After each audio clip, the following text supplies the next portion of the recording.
Charleston air turns gold just before dinner, the kind of light that softens everything it touches. That was the hour Lysandra Cole finished most shifts. 23, fresh out of the University of South Carolina with a psychology degree. She kept her diploma in a thrift store frame above a second-hand desk in a studio apartment off Meeting Street. Rent was due, groceries were a puzzle, and job boards felt like a long hallway with a locked door at the end. Until something opened. She cleaned part-time at Vail Estate.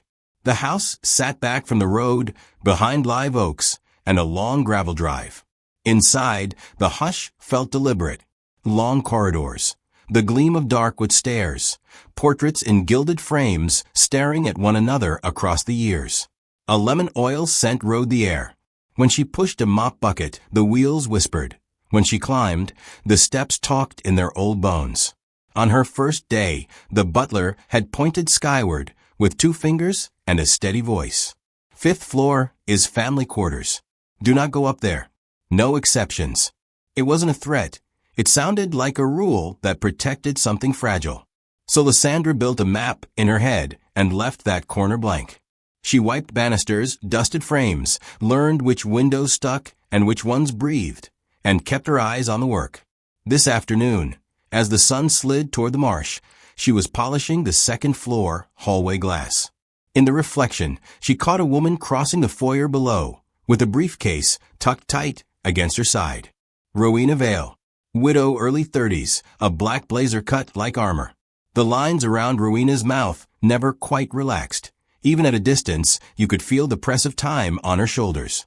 She paused at the door as if she'd forgotten how to open it, then forced herself into motion and disappeared to the waiting car. Lysandra kept wiping in slow circles, watching the light blur and clear. In the kitchen later, while she stacked clean bowls, the line cook, a kind man with a scar on his thumb, lowered his voice.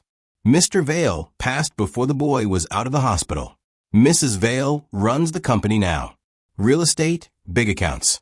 Folks say she hardly sleeps. He glanced toward the ceiling. The boy needs more than most. It wears a person down. Lysandra nodded, feeling an ache she knew without naming. She had learned to read tension in a room the way some people read weather. The estate looked perfect, but something inside it felt unsteady, like a picture frame hung on one nail. On her cart, the spray bottle clicked. Her phone buzzed with another polite rejection from a clinic she'd hoped would call. She set the phone face down. In the last strip of daylight, the corridor settled into silence again. The 5th floor waited above, quiet and off-limits. She didn't know it yet, but that blank corner on her mental map was about to redraw the whole house. It was a Friday afternoon, the kind of day when the air inside Vail Estate felt heavier, as if the walls themselves knew the weekend was coming. Lysandra was on the 2nd floor, sliding a mop along the polished wood, when a sharp, fractured sound cut through the quiet.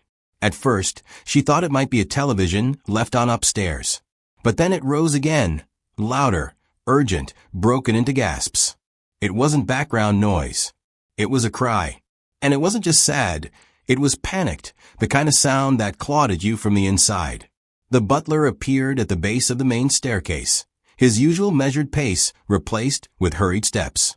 He started up toward the upper floors, then caught sight of her and stopped just long enough to lower his voice. "Not your concern, Miss Cole. Please carry on." His tone was soft, but carried the weight of a rule she already knew. She nodded automatically, but her hands kept still on the mop handle. Every part of her training, both in school and from those volunteer days at the community center, told her that whatever was happening up there wasn't going to wait for the right person to show up. She set the mop aside and, with her pulse pressing in her ears, started up the stairs the butler had just taken. The 5th floor felt different from the rest of the house. Quieter, but not in a calm way, more like the air was holding its breath. The lighting was dim, the fixtures casting a soft amber glow that didn't quite reach the corners. Down the hall, a single door stood ajar, and a muted flicker came from within. She stepped closer, careful to keep her footsteps slow and steady. Through the narrow opening, she could see a room designed for comfort. Thick rugs, a small cushioned swing, shelves lined with sensory toys. In the far corner, a boy sat curled in on himself, his knees pulled tight to his chest. His blonde hair was mussed. His small hands clamped over his ears as if to shut out the world. Each breath he took came short and fast. Lysandra eased herself lower, folding into a crouch near the doorway. She didn't move closer. She didn't reach out. Instead, she let her hands speak in slow, deliberate signs. Safe, here, calm, paired with a deep, steady breath she knew could be mirrored if he was able. She kept her eyes on his, but without pressing for anything. Just holding the space. For a moment, nothing changed. Then his shoulders shifted ever so slightly, and his gaze found her. His eyes were still wet, but the wild, darting panic in them had softened. He blinked twice, watching her hands. A beat passed. Then another. His breathing began to stretch out, the pauses between inhales just a little longer. She stayed there, letting the silence fill in where words couldn't. Gradually, the room felt less like it was teetering on the edge of collapse. That was when the sound of footsteps on the hall rug broke the moment. Rowena Vale appeared in the doorway, her dark blazer still buttoned, keys in hand as if she'd just stepped in from her car. She froze mid-step, her eyes flicking from the boy to Lysandra. Surprise was there, but something else too. Wariness, maybe even irritation. Lysandra straightened slightly, but didn't stand. She wasn't sure if moving would undo the fragile connection she'd just managed. "I didn't realize you were," Rowena began, her voice tight, but she stopped herself, glancing at her son. The boy's small fingers unclenched from his ears. Without looking away from Lysandra, he stretched one hand forward and touched her wrist, holding on with a grip that was light but deliberate. Rowena's brows lifted, the tiniest change in her expression betraying how unusual this was. It wasn't much, a single gesture, barely a second long, but in that house, in that moment, it was more than anyone had seen him offer to a stranger. And Lysandra knew, without a doubt, that whatever had just passed between them had altered something neither of them could yet name. The summons came early, before Lysandra had even finished her first round of dusting. Rowena Vale's study was on the second floor, tucked behind a double door that stayed closed most days. It smelled faintly of cedar and ink, lined with heavy books and framed certificates. Rowena sat behind a dark mahogany desk, posture perfect, hands folded as if they were part of the furniture. "I appreciate what you did yesterday," Rowena began, her tone clipped, as if she had to wrestle the words out. "But your position here does not include caring for my son." The mix in her voice, acknowledgement wrapped in dismissal, sat uncomfortably with Lysandra. She'd been praised, then pushed back in her lane in the same breath. It was the kind of polite boundary that didn't invite debate, but it left a sting.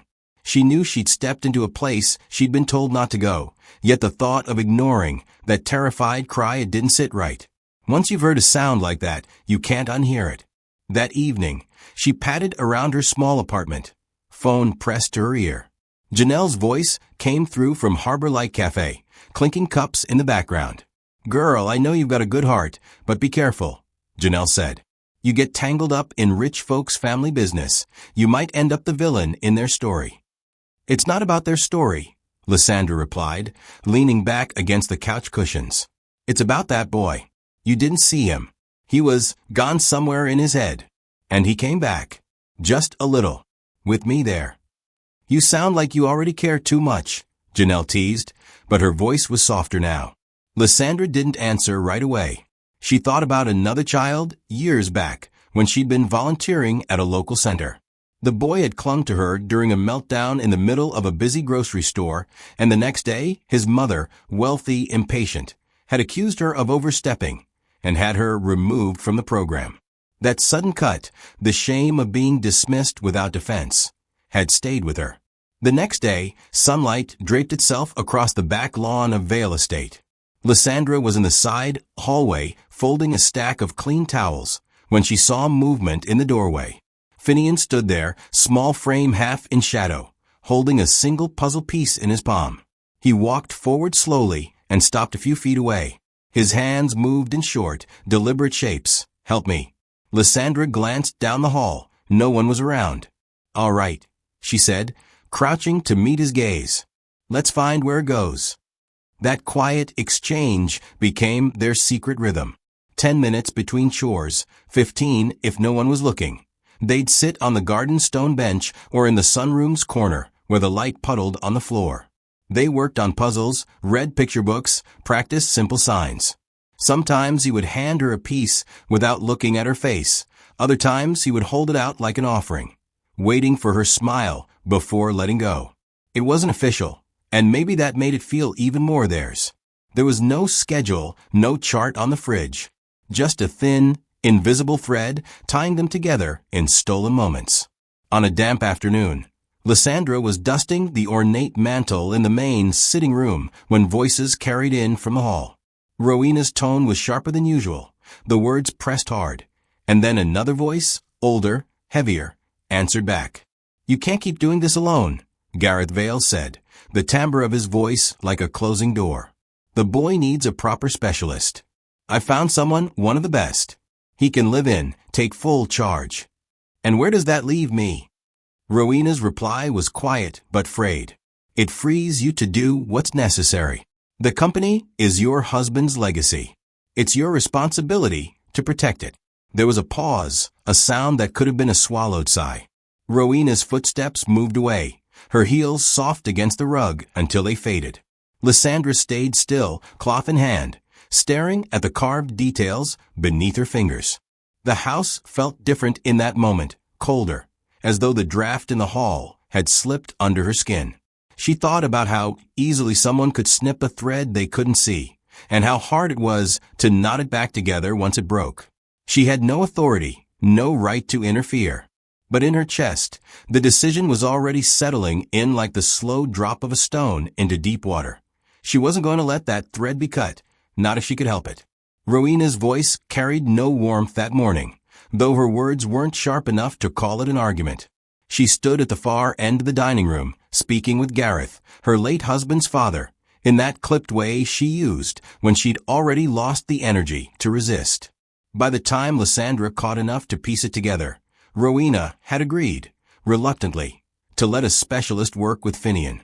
Gareth described him as one of the best in the country, and it was no small detail that he came with a personal endorsement from Maxwell Draycott.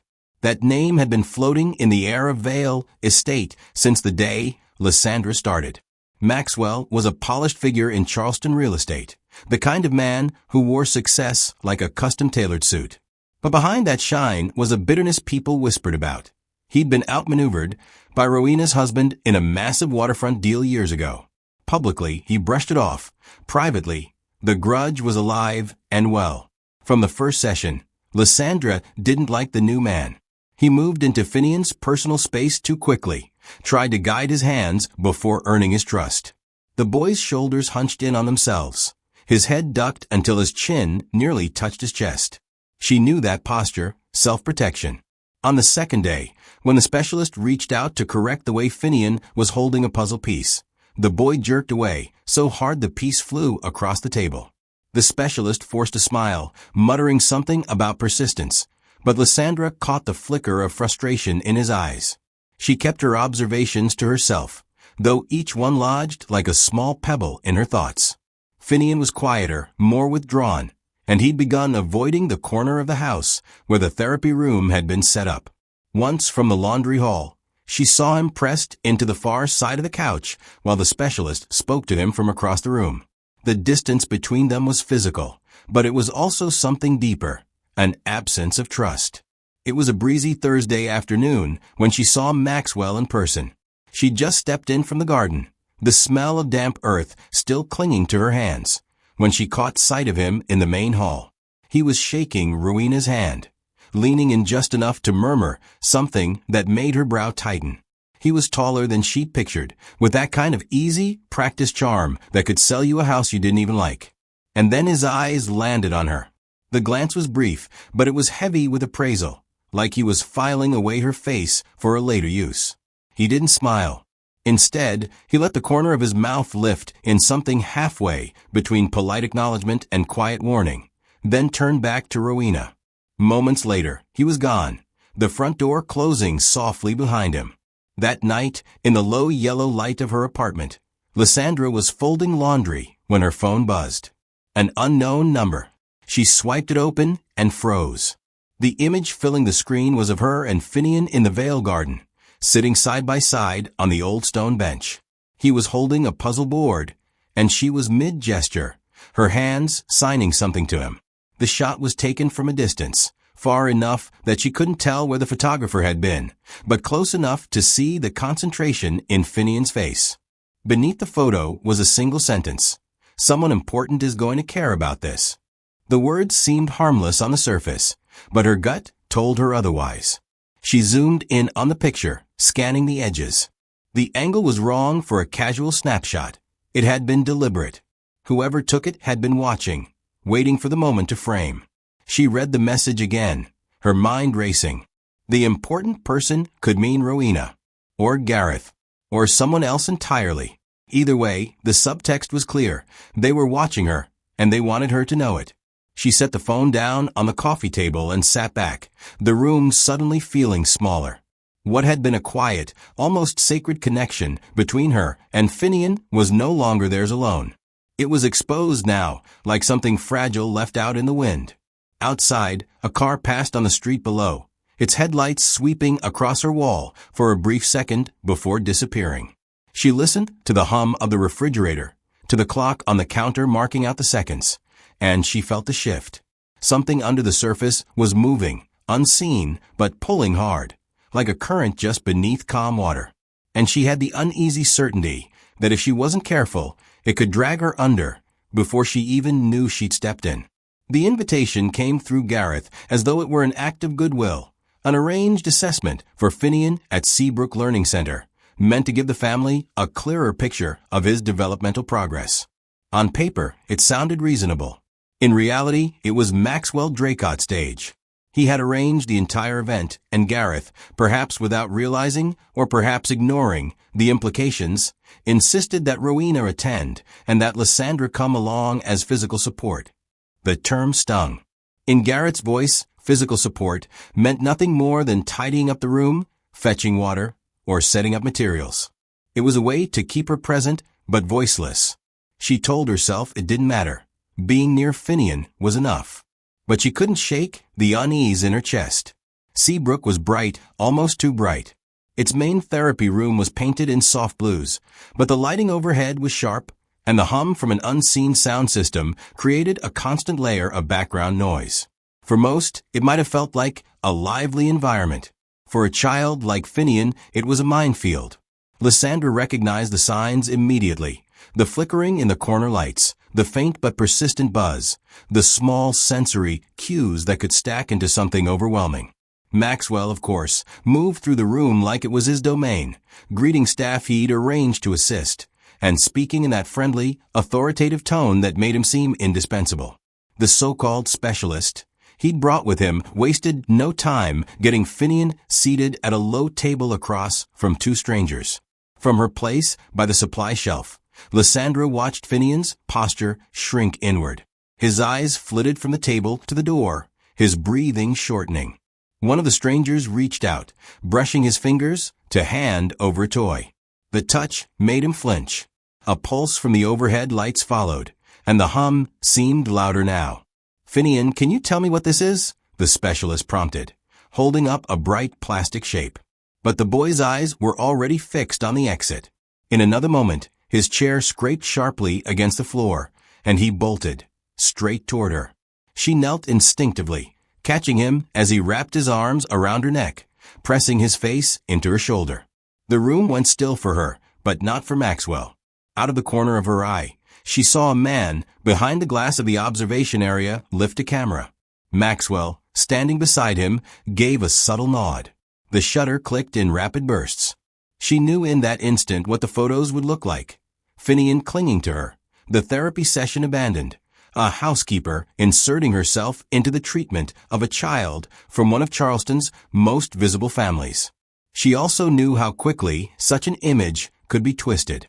The session limped on without her participation. Finnian wouldn't leave her side, so she sat on the edge of the mat, keeping him calm until Rowena and Gareth decided to call it a day. On the ride back, no one spoke to her. Gareth and Rowena exchanged quiet words in the front seat while Lysandra sat in the back with Finnian, who stayed tucked against her, his head resting on her arm. By evening, the trap had sprung. The photos were everywhere, local gossip sites, parenting forums, even a social media account that specialized in Charleston society scandals. The captions were poisonous. Housekeeper disrupts special needs therapy for Billionaire. Others were more personal, accusing her of interfering and playing caregiver without credentials. Rowena didn't call to explain. The next morning, when Lysandra arrived at Vale Estate, the butler was waiting at the door, his posture a mix of discomfort and duty. "Mrs. Vale thinks it would be best if you take some time away," he said, avoiding her eyes. "Just until this all dies down." The words landed with a dull finality. She managed a polite nod, but inside, her chest tightened. It was happening again, just like before. Years ago, she had been removed from a volunteer program after a misunderstanding with a wealthy family. No one had asked for her side of the story then either.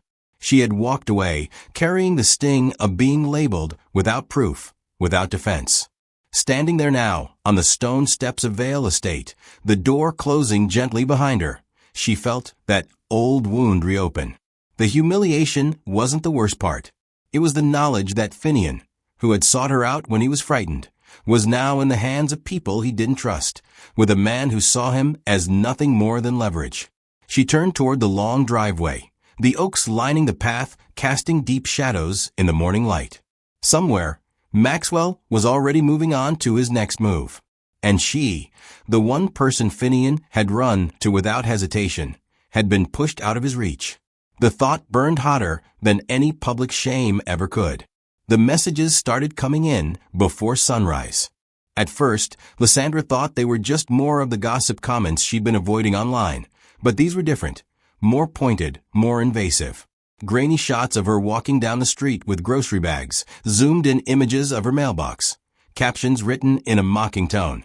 "Playing mommy again? Enjoy the attention while it lasts." Then came the threats, short, jagged sentences meant to stick under her skin. She turned her phone face down on the kitchen counter, but the vibration didn't stop.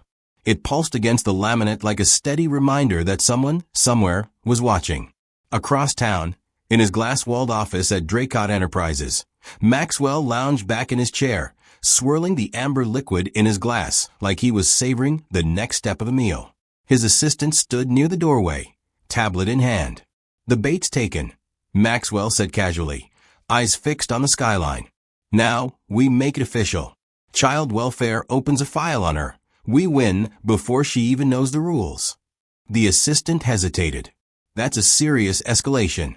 Maxwell smiled faintly. "Exactly. Serious gets results." Back in her small apartment, Lysandra moved through the morning in a daze. She was rinsing out her coffee mug when she heard the faint metallic clink in her mailbox slot. A folded piece of paper had been pushed through. She frowned, opening the door to see no one in sight.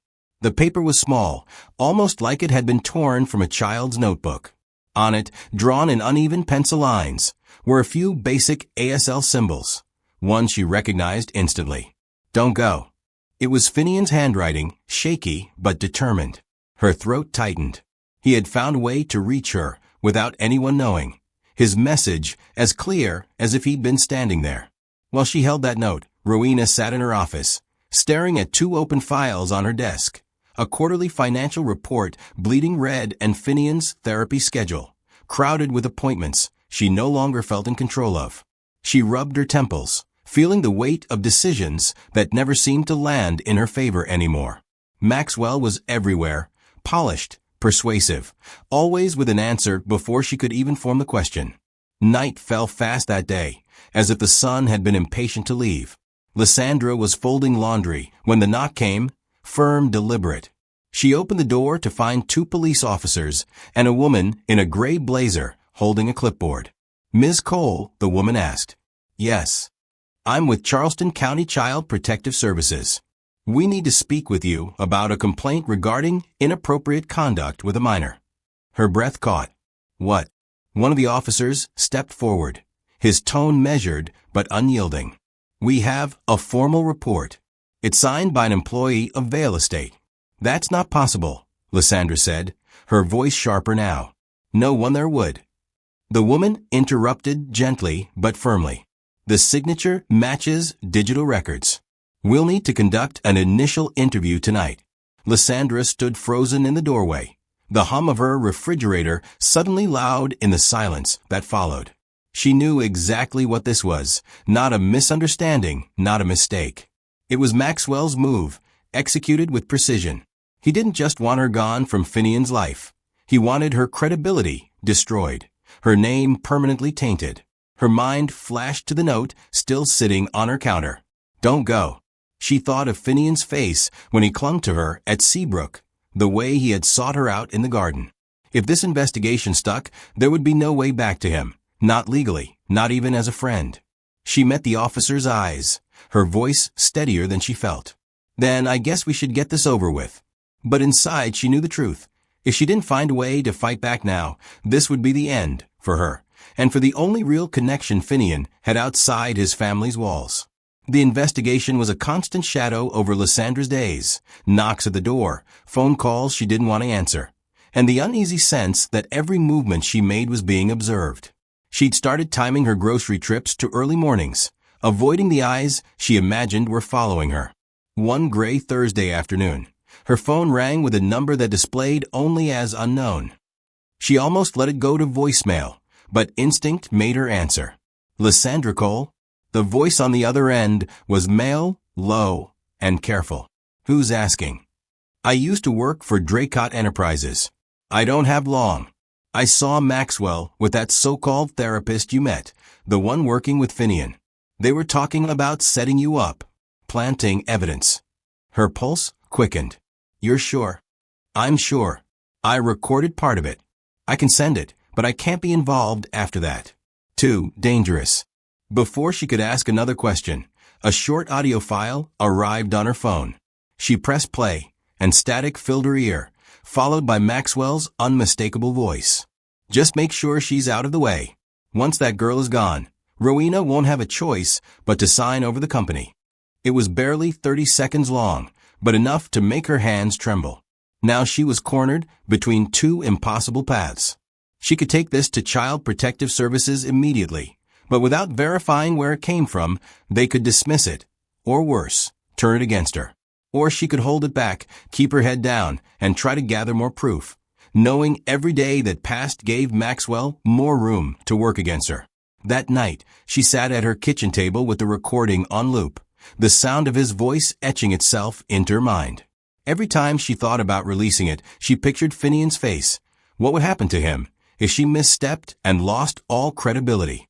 Meanwhile, Rowena was starting to unravel her own doubts. She had noticed how little progress Finnian made with the therapist Maxwell brought in. In fact, Finnian avoided him outright, refusing to participate in sessions.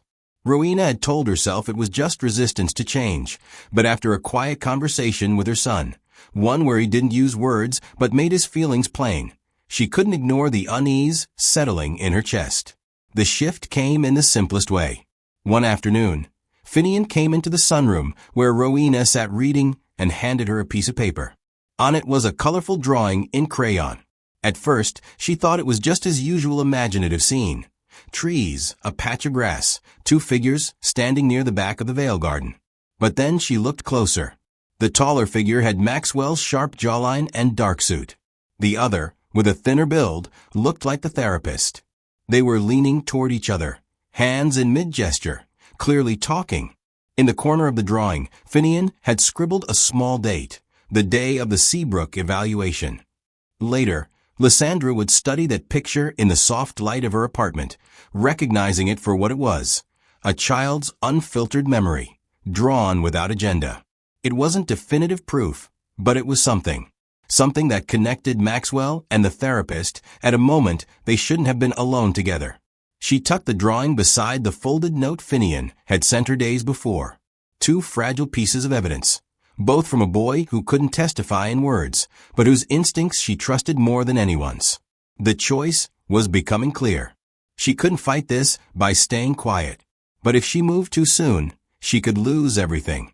And Maxwell was counting on her hesitation. She felt a faint thread of resolve weaving through the fear. She didn't know yet how she would use the recording or the drawing, but she knew she wasn't done fighting.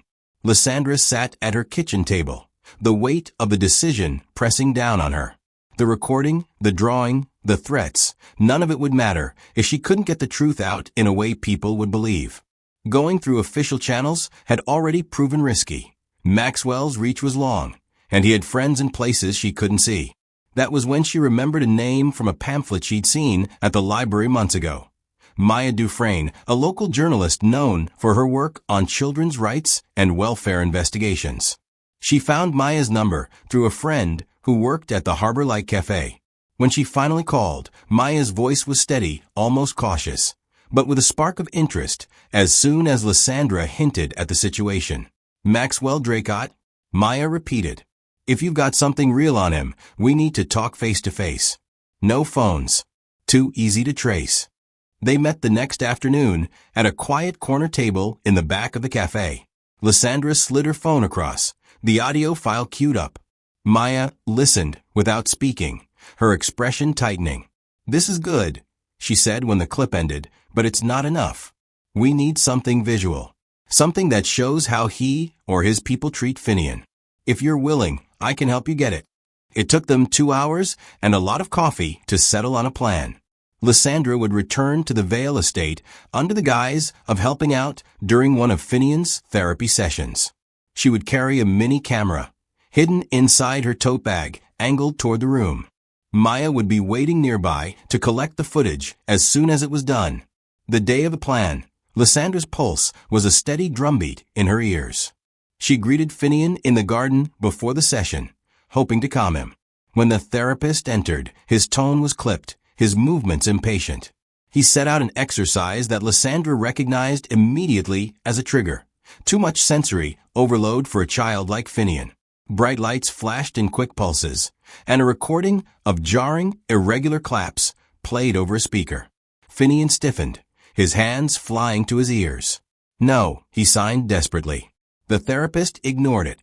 Come on, you know this one. We've been over it. He reached for Finnian's wrists, trying to force his hands down.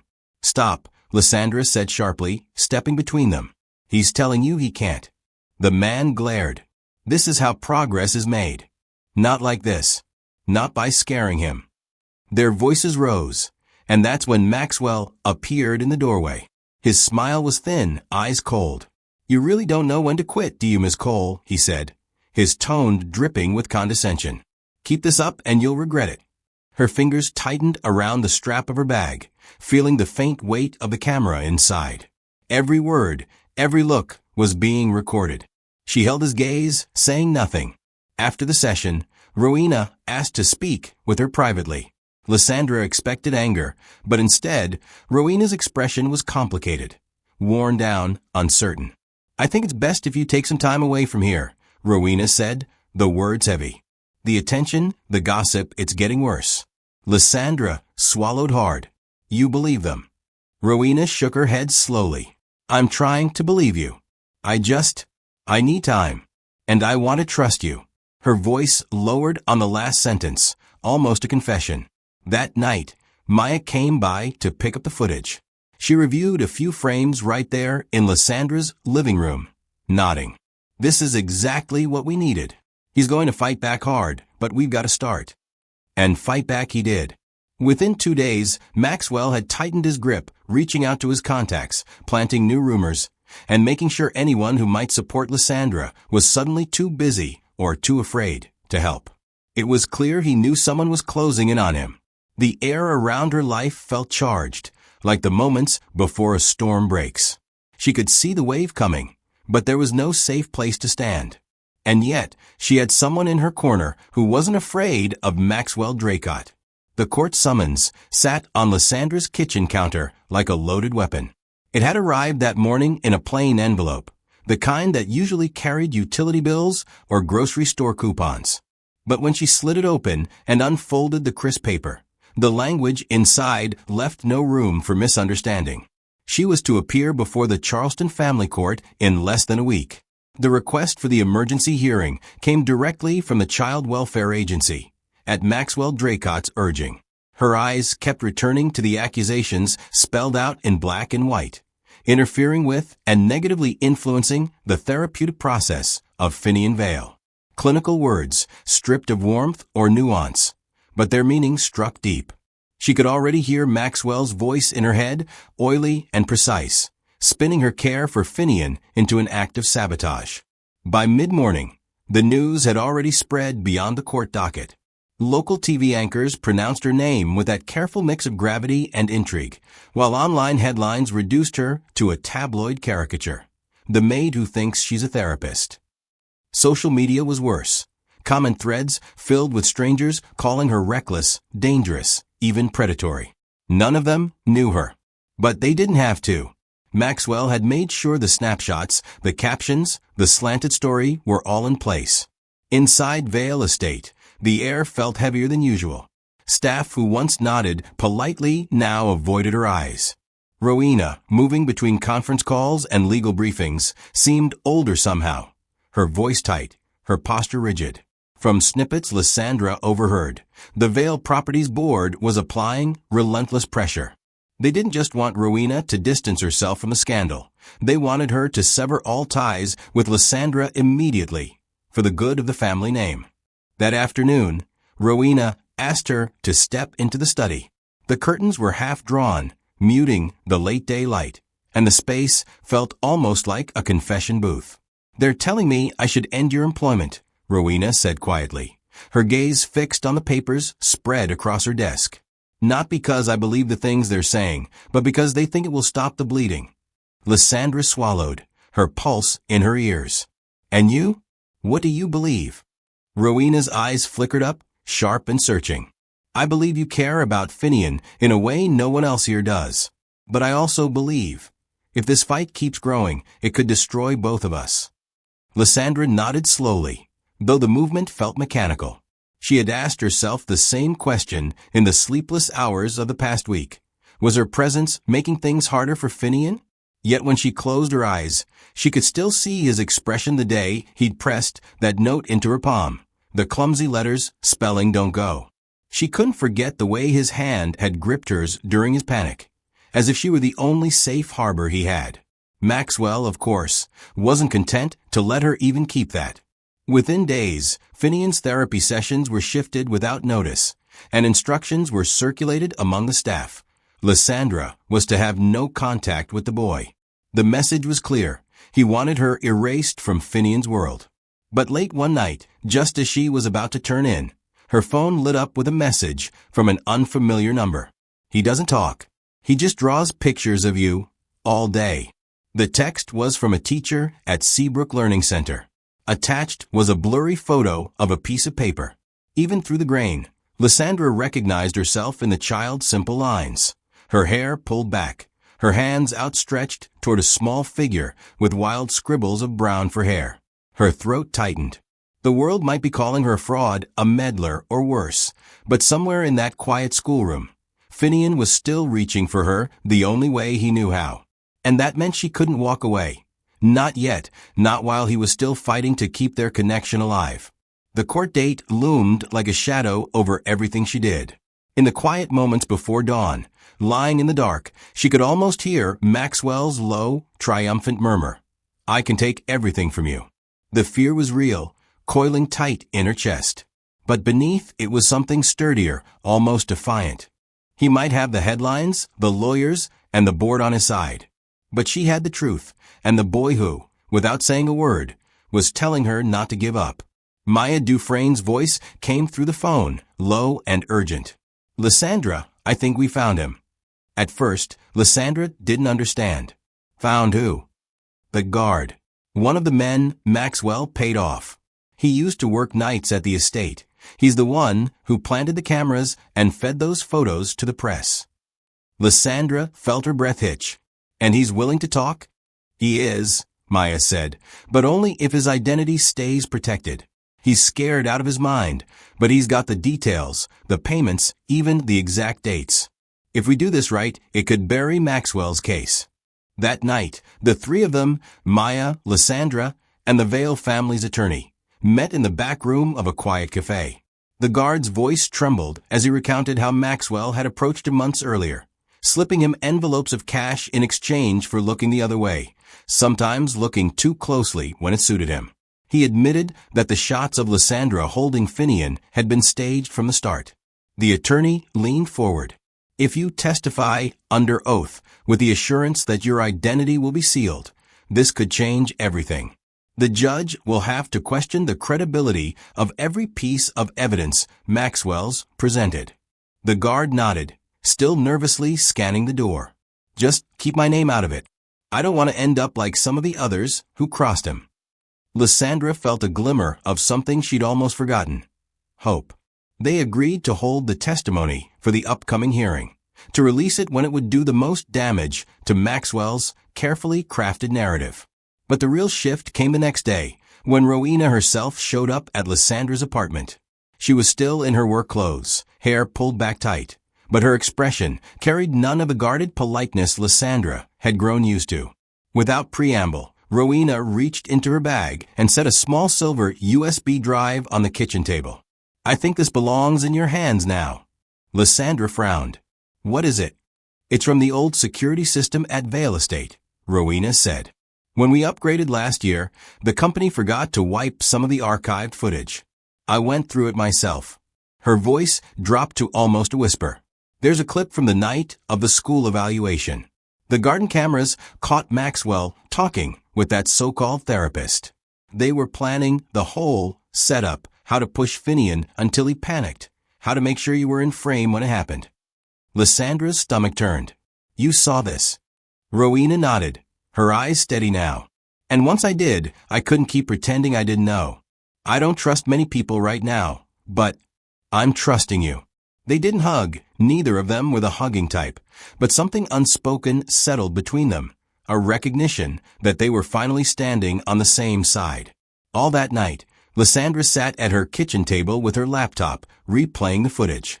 The video wasn't grainy. Every word was clear enough to freeze the blood. Maxwell's voice was sharp, impatient. Make it look natural. She needs to be the one holding him when the cameras catch it. The therapist's reply was chillingly casual, as if they were discussing the weather.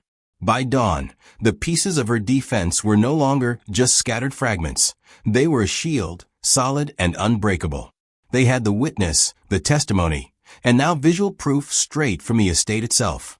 The morning of the hearing, Charleston's courthouse steps were lined with reporters. Their questions were sharp and insistent, but Lysandra barely heard them. She walked with her head high, the USB in her bag, Maya on one side, the Vale attorney on the other. As she reached the courthouse doors, she caught sight of Maxwell across the plaza, his expensive suit cutting a dark line against the bright morning. His confident smirk didn't quite reach his eyes. For the first time since this war began, she wasn't the one on the defensive. The morning of the hearing felt colder than usual, though the forecast had promised mild spring air. Maybe it was just the courthouse, how the high ceilings and polished marble made every sound sharper, every step louder. The hallways were lined with cameras and reporters clutching notepads, whispering into microphones as if the day's story had already been written. Maxwell walked in like he owned the place, his pace measured, his expression carved into something between charm and arrogance. The flash of cameras seemed to follow him, drawn to his expensive suit and the confident tilt of his head. Beside him, his attorney, famous for tearing witnesses apart, offered a small smirk, the kind that said he had already imagined winning. On the other side of the aisle, Lysandra sat with her hands resting on the table, her knuckles pale from the way she was holding them together. Rowena was next to her, posture rigid, but gaze different now, no longer a wall of suspicion, but a cautious solidarity. Their attorney, a calm man with silver at his temples, leaned over occasionally to murmur strategy, his voice low and steady. When the judge called for opening statements, Maxwell's lawyer stood first. His words were smooth, polished like glass. He painted Lysandra as a meddling employee who had blurred boundaries, inserted herself into therapy sessions she had no training to conduct, and created unnecessary drama that hindered Finnian's progress. The story sounded reasonable on the surface, crafted to plant doubt in minds that didn't know the truth. Then came the veil attorney's turn. He stepped forward without theatrics, simply placing a small USB drive on the evidence table. This, he said, is footage from the Vail Estate's own security system, archived before the recent upgrades. It shows Mr. Maxwell Draycott and an associate, under the guise of a therapist, staging conditions meant to provoke panic in a child. And it shows their discussion of how that panic would be used to harm Ms. Lysandra James's credibility. A quiet ripple moved through the courtroom. Reporters shifted, pens scratched faster across pages. The judge looked toward Lysandra. "Ms. James, please take the stand." The walk to the witness box felt longer than it was. She swore in, her right hand trembling only slightly, and then settled into the chair. She scanned the room. Faces she knew, faces she didn't, the press, the board members, the curious onlookers. And then she noticed the empty space where Finnian would have been. It was a relief. This wasn't a place for him to sit and absorb the weight of adult battles. She began with the day they met. The muffled cries she had heard while cleaning in the East Wing. The way no one else seemed willing to climb those stairs. How she found him in that hidden room, curled up, rocking, unable to speak. She described using simple ASL signs, slowly, gently, until his breathing eased. Her hands moved as she spoke, unconsciously repeating the signs for safe and friend. "I wasn't hired to be a therapist," she said, her voice steady but warm. "I was hired to clean. But when you see a child in distress, you don't walk away. You don't tell yourself it's someone else's problem." The judge nodded slightly, but it was the stillness in the gallery that gave her courage to keep going. "This is not about me clearing my name," she continued. "It's about recognizing that children, especially those with special needs, deserve to have their needs placed above anyone's ego, profit, or public image. Finnian is not leverage. He is not an obstacle in a business deal. He is a boy who needs consistency, patience, and the freedom to trust." Maxwell's attorney rose to object. "Your Honor, this is emotional speculation." But the judge raised a hand. "Overruled. Proceed." Lysandra met the lawyer's gaze for a moment before looking back at the judge. "If defending him costs me my job, my reputation, then so be it. I can live with losing those. I can't live with knowing I stood by in silence while he was treated as a pawn." From her seat, Rowena's head lowered. Her hands, still clasped tightly, shifted slightly, her thumbs brushing over each other in a small, restless motion. It was as if the words were peeling back layers she had kept shut for too long. When Lysandra finished, the attorney called their next witness. The former Vail estate guard, face shielded for privacy, voice altered for the record. He testified about being approached by Maxwell, about the payments, about the hidden cameras. Then the footage played, grainy but clear enough to see the backyard meeting, the hushed exchange between Maxwell and the so-called therapist, the planning of an incident to frame her.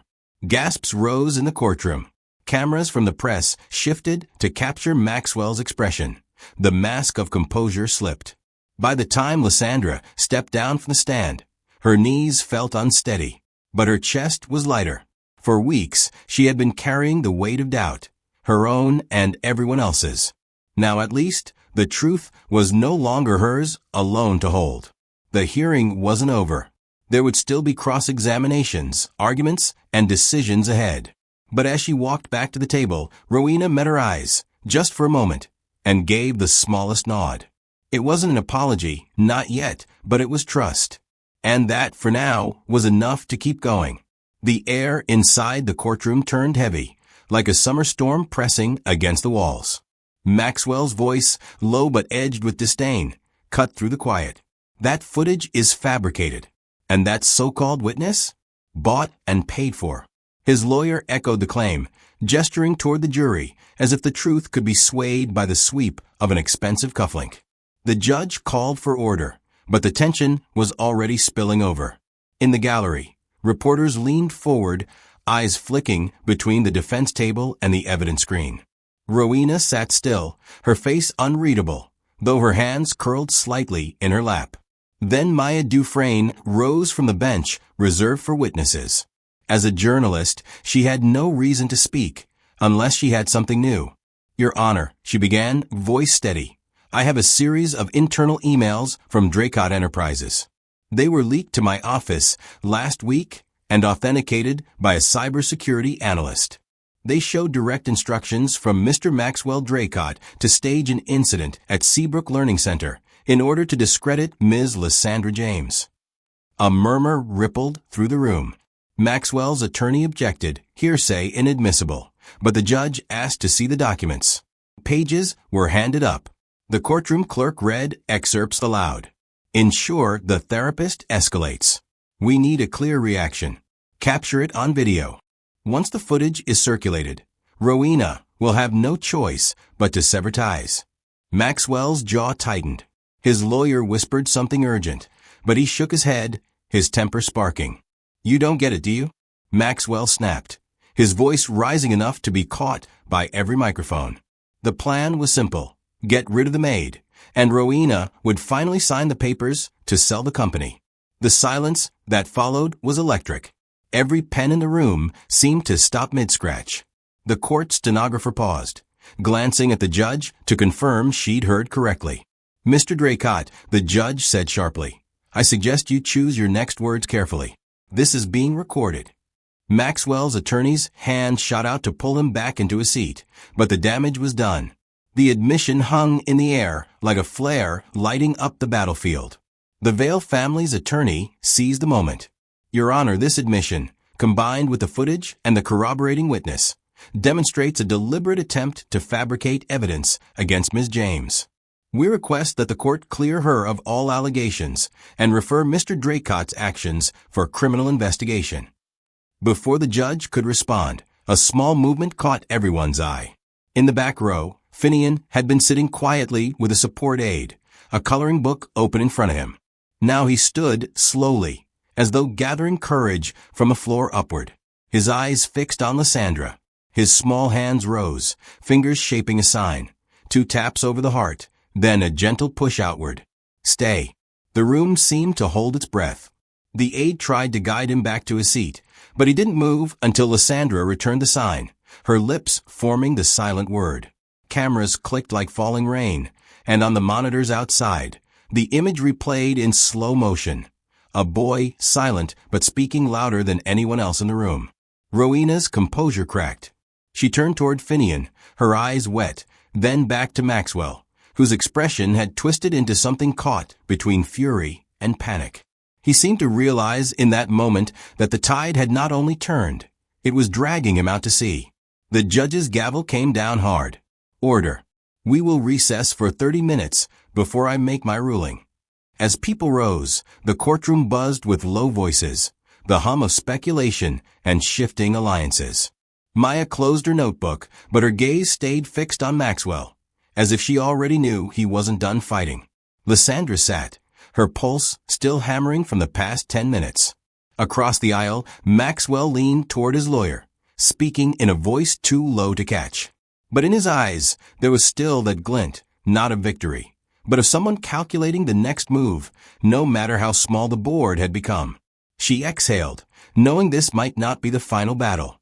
But it was the first time she could feel the ground steady beneath her feet. The air in the courtroom felt heavy, almost dense, as if every breath had to be pulled through the weight of the tension.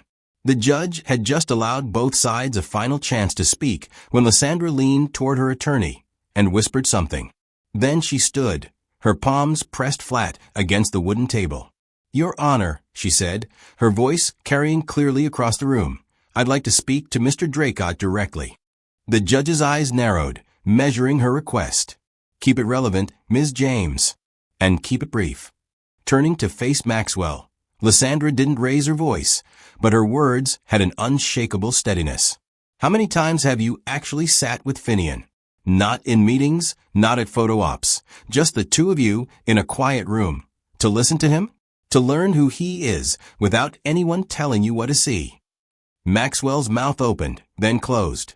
He looked down at the table, as though searching for an answer that wouldn't make him sound hollow. You say you understand what's best for him, Lysandra went on, but I've been there for the moments no one else saw. The first time his eyes met mine and stayed there. The way his hands shook when he signed his first word to me. The day he wrote, "Don't leave," on a crumpled piece of paper. That wasn't about therapy or education plans. That was about trust. Trust that you can't buy and you can't fake. She shifted her gaze briefly toward Finnian, sitting with his aide near the back.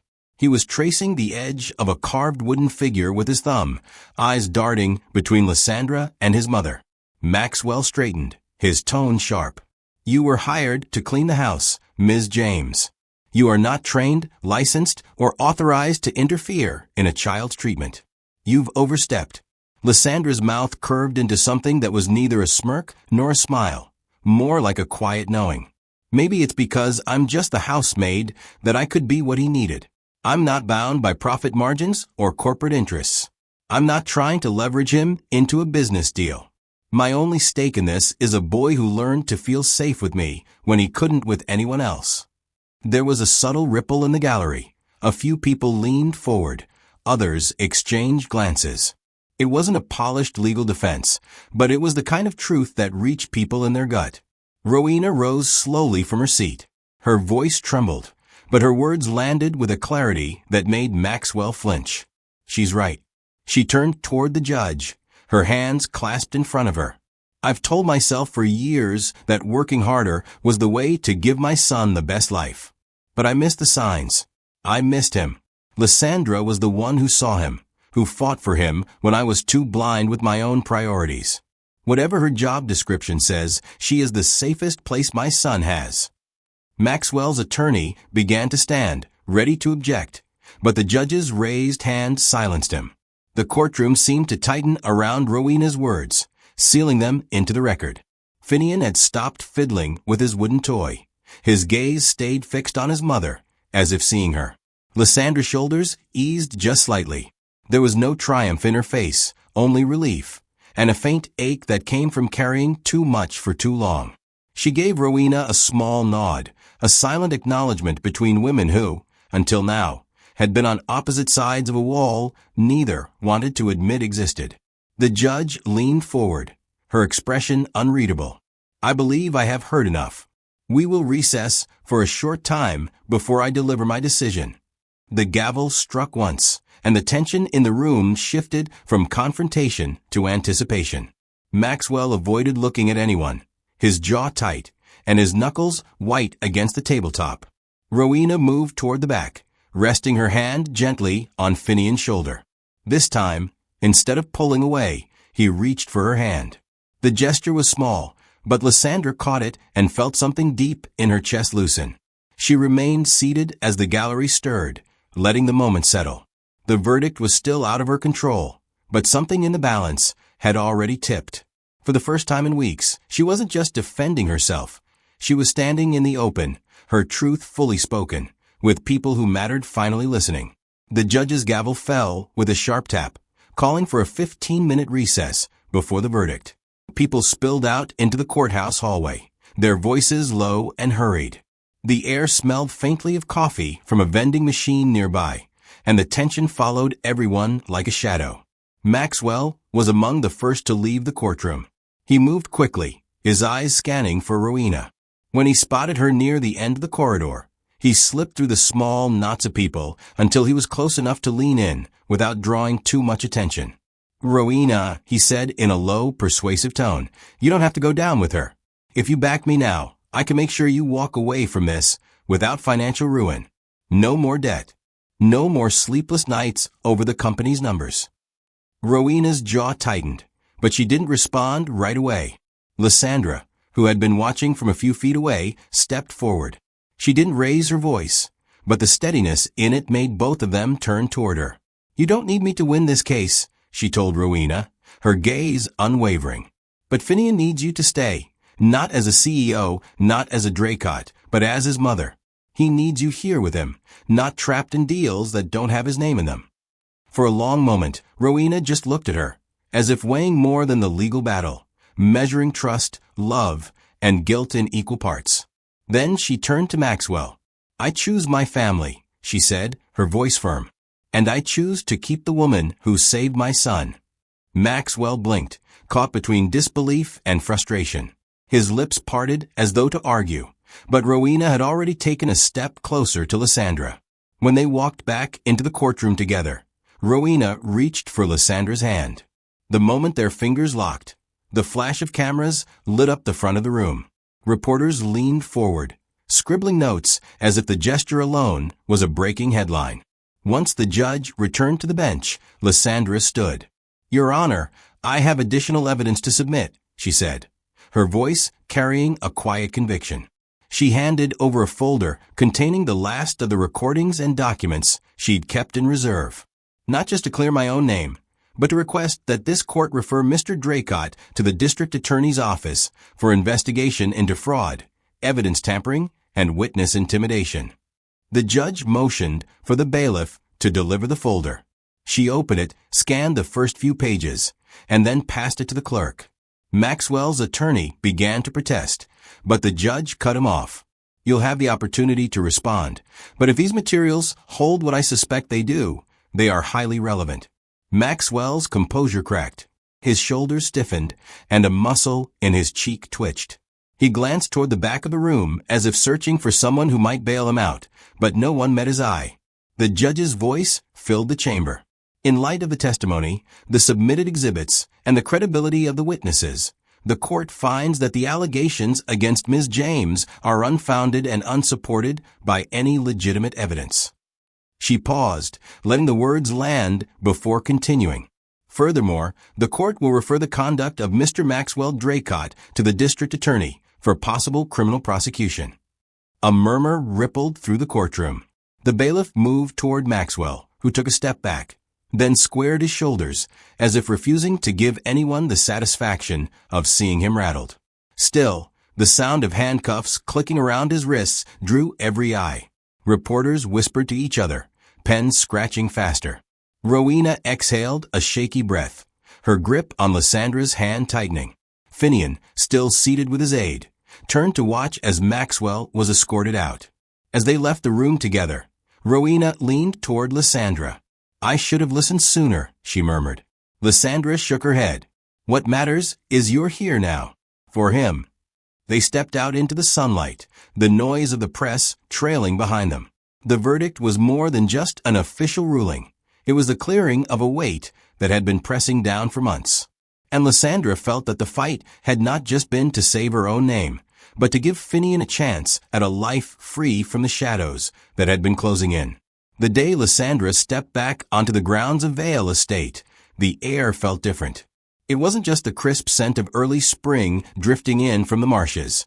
It was the quiet hum of warmth, the absence of suspicion. The gravel under her shoes crunched softly as she made her way up the drive, and she didn't feel like she was walking into a battlefield. The front door opened before she reached it. Finnian burst out, his sneakers kicking up small clouds of dust as he ran across the yard.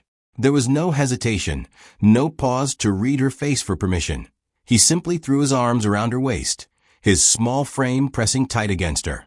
Lysandra dropped to her knees, returning the embrace, her own eyes stinging. From the porch, Rowena stood with her arms loosely crossed, a posture that might once have signaled distance, but now looked more like quiet relief. Her face was softer, the shadowed worry lines easing as she watched her son cling to the woman who had fought for him when it would have been easier to walk away. Inside, the staff's greetings were no longer curt acknowledgments. There were nods, smiles, even a few words of welcome. The heavy air that had hung over the estate for so long seemed to have lifted, replaced by something lighter. Maxwell, meanwhile, was facing the wreckage he'd created. News channels in Charleston and beyond were reporting every development.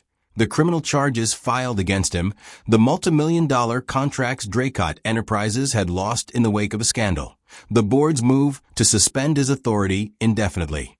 Business journalists labeled him a textbook case of cruelty in the corporate world, a cautionary tale for anyone who thought ruthlessness was strength.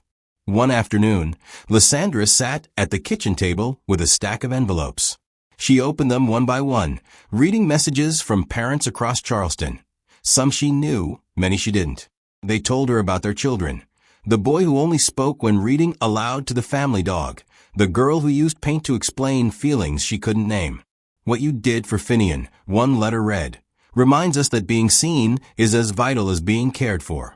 Thank you for giving our community hope. Lysandra kept that one folded in her pocket for weeks. The weight she'd carried for so long, the fear of being misjudged, of losing everything to lies, was gone. It hadn't vanished overnight. It had been dismantled, piece by piece, by the truth, by persistence, by every moment she had chosen to stand her ground. She no longer flinched at the idea of people talking about her. She had proven who she was, not by argument, but by the life she had been willing to risk for a boy who needed someone steady. For Finnian, the changes were already showing. He laughed more, sought out his mother for quiet moments on the porch, and joined in games with the staff's children when they visited.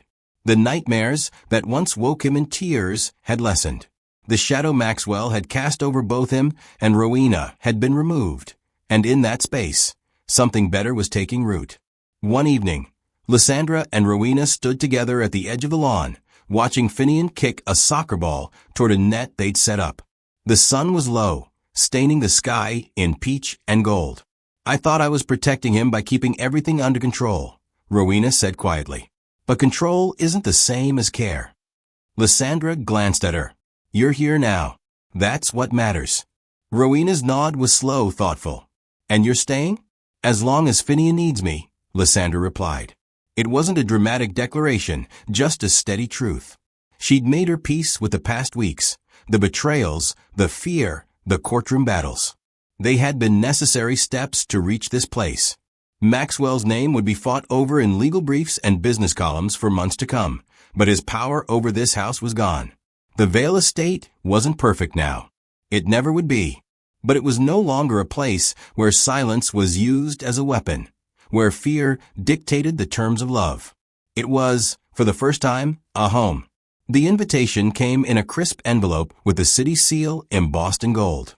Lysandra sat at the kitchen island in Vale Estate, running her fingers over the raised lettering. It was from the Charleston City Council, offering her a seat on the Child Welfare Advisory Board. They wanted her to lead the division focused on support for children on the autism spectrum and single-parent families. She read it twice before looking up. Rowena was across from her, sipping tea, watching her reaction with a quiet smile. "You should take it," Rowena said. "You've already been doing the work. Now you'll have a bigger voice." Lysandra thought about that. A bigger voice? Yes, but also a bigger responsibility. It meant speaking not only for Finnian, but for dozens of families who felt unseen. Yet there was no hesitation in her answer. "I will," she said softly. Some might have assumed she'd leave Vale Estate now that her name was cleared and her reputation restored. But she stayed not out of obligation, but because this house had become more than an address. It was a living, breathing proof that healing wasn't about erasing the past. It was about making something new from it. She was still Finnian's companion, still the steady hand Rowena could reach for on the hard days. Rowena's recovery wasn't instant. There were mornings she lingered in her robe longer than planned, afternoons when the weight of grief and pressure made her step outside just to breathe. But there was no longer the brittle wall between her and her son. She learned to be present, even in small ways, sharing lunch in the garden, watching Finnian paint, listening when his silence said more than words. And Finnian he had grown. The boy who once avoided eye contact now reached for her hand when crossing the hall. He still spoke sparingly, but his gestures carried warmth. Sometimes, in the middle of a quiet evening, he would tap her shoulder and sign something simple. "Stay, thank you, happy." Those were treasures to her. The afternoon that would seal their sense of family began in the sensory room.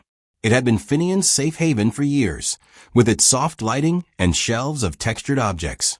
That day, they were repainting one of the walls where cracks, deliberately painted, part of a design, had begun to fade.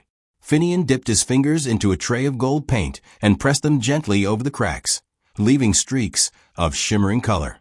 Lysandra smiled, watching him work with such focus. "Kintsugi," she murmured, the word falling into the soft hum of the room. "It's a Japanese art. You fix the cracks with gold so they become part of the beauty, not something to hide." Rowena, crouching nearby with a paintbrush, glanced up. "Like our family," she said. For a moment, no one spoke. The light from the window poured across the floor, catching the gold on the wall and the flecks of paint on Finnian's hands. It felt like the room was holding its breath with them. Lysandra's chest tightened, not from sadness, but from the quiet knowledge that this was what she had been fighting for all along.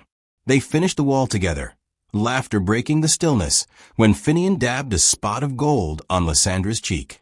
Rowena's laughter followed, warmer than Lysandra had ever heard it. The three of them sat back on the floor, leaning against the newly painted wall, their hands streaked with color. "Family isn't just where you're born," Lysandra said after a while, her voice low but certain. "It's where you choose to stay. And sometimes staying is the bravest thing you can do." Rowena nodded, her eyes glistening, while Finnian, without looking away from the wall, reached for both their hands. If anyone had looked through the doorway just then, they might have seen nothing more than three people in a small room, their heads tilted toward each other in the fading light. But for them, it was a promise, a choice made and remade to be bound not by blood, but by love. Outside, the day slid toward evening. The golden light deepened, wrapping the room in a final warm glow. From the hallway, the sound of the house settled, a creak in the beams, a soft whir from the heating vents. Inside, they stayed there, painting cracks into gold, their laughter carrying just far enough to be felt, even when it couldn't be heard. The camera of memory pulled back through the open doorway, past the quiet hum of the estate, and into the Charleston dusk. In that frame, the family they had chosen remained, bathed in light, anchored in hope, bound by the decision to keep showing up for each other, again and again.